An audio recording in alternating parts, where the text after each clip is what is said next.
Well, if we did have to break it down, he pretty much said that China is open for business and that the economy is doing better than expected, as you mentioned.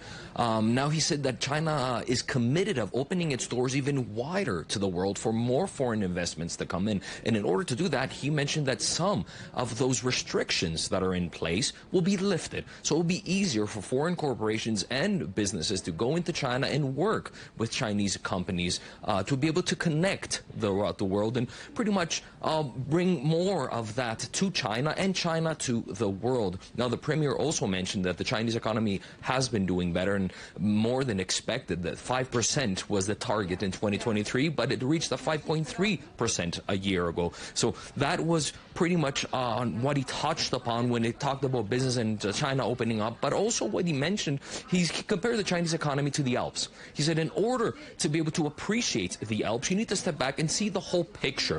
And that's exactly what he said with the Chinese economy. In order to appreciate it, you need to go a little bit further back in order to see how much it has contributed to the world economy. Let's have a listen.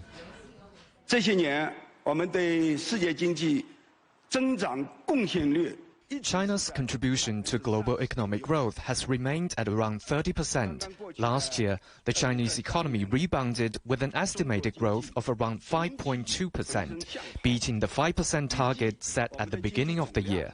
GDP 的增幅。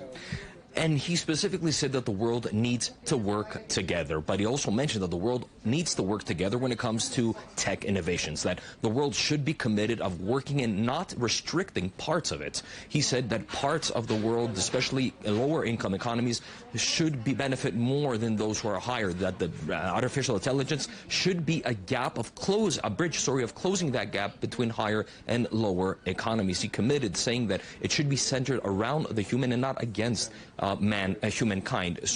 And also in that speech, the premier mentioned that the artificial intelligence is like a double-edged sword, that it could be used for good, but it also could be used for negative parts. And he said that there should be red lines that we should not cross. Let's have a listen. 中国人 China believes that technology must serve the common good of humanity. The same applies to artificial intelligence. It must be people-centered. Human beings must control the machines. AI must be guided in a direction that is conducive to the progress of humanity. So there should be a red line in AI development, a red line that mustn't be crossed. And the forum also hearing from the President of the European Commission. Yes, that's right. The President of the European Commission, Ursula von der Leyen, spoke here in Davos about a number of risks that the world is facing at the moment. She mentioned about artificial intelligence, how it can be used negatively, but also about disinformation and misinformation. But she specifically emphasized on the war in Ukraine and said how Ukraine's Western allies need to support Kiev by giving them money, humanitarian aid, but also weapons to be able to resist the attacks from Russia. They said that because of Western help right now, Kiev was able to survive. But if we don't continue, she specifically said, in 2024 and beyond, then there's no hope for Ukrainians. Let's have a listen. Ukraine can prevail in this war, but we must continue to empower their resistance. Ukrainians need predictable financing throughout 2024 and beyond.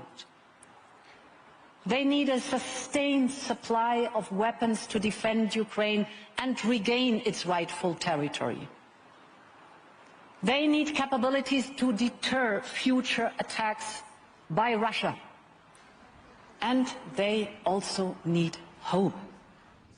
And some of that support has been already announced here at the World Economic Forum in Davos from Switzerland, that committed that will give about $500 million to demining and humanitarian, but also earlier from the British government, who pledged to give close to $3 billion in weapons to Ukraine. Now, the President Volodymyr Zelensky just spoke here, and it's quite interesting to see what he has to respond to what the President of the Commission had to say.